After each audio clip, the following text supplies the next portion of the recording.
ধন্যবাদ জানাই যে ওনারা এই সময়ে কাজগুলো ত্রিপুরার বিভিন্ন প্রান্তে সঠিকভাবে করেছেন, সেটা ইপিডিএস সিস্টেম হোক আর প্রশাসনিক বাকি সব কাজগুলো হোক, কারণ তাদেরও পরিবার আছে, তাদের কাছেও এই সমস্যা হয়।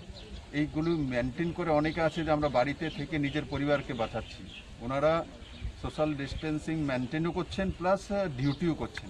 তো সেটা একটা বড় দিক, ত্রিপুরাতে বড় মাত্রায় কাজটা করেছে।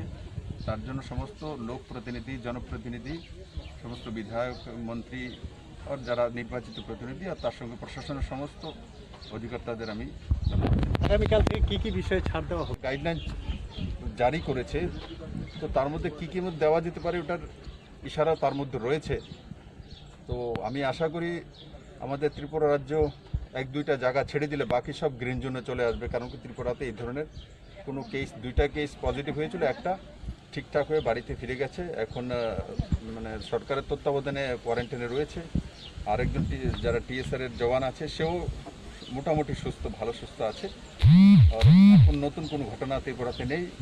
আমার শুধু আপনাদের মাধ্যমে ত্রিপুরা সমস্ত মানুষ থেকে অনুরোধ, যারা বর্ডার এরিয়াতে রয়েছে যাতে বাংলাদেশ থেকে একটি লোকও না আসতে পারে। বাংলাদেশ বর্ডারটাকে আমাদেরকে মানে খুব তীক্ষ্ণতার সঙ্গে এবং সবাই মিলে সেটাকে বন্ধ রাখতে হবে, কোনো মতেই যাতে ওপার থেকে কোনো লোক না আসতে পারে, না হলে ত্রিপুরার বড় লোকসান হয়ে যাবে।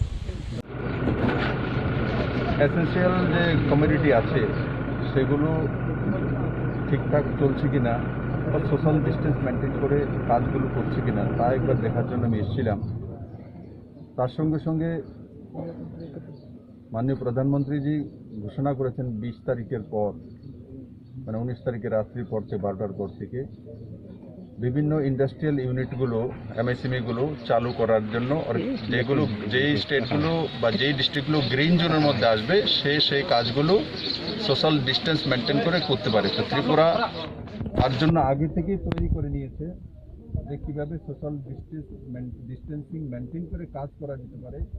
সেগুলো তৈরি হয়ে গেছে কিনা তা দেখার জন্য আমি এই ব্রিকফিল্ডে এসেছি, আর সিদ্ধেশ্বরী রাইস মিলে গিয়েছিলাম যে সেই ডিস্টেন্সিংগুলি মেনটেন করে এখানে সেই তৈরিটা হয়ে গেছে কিনা।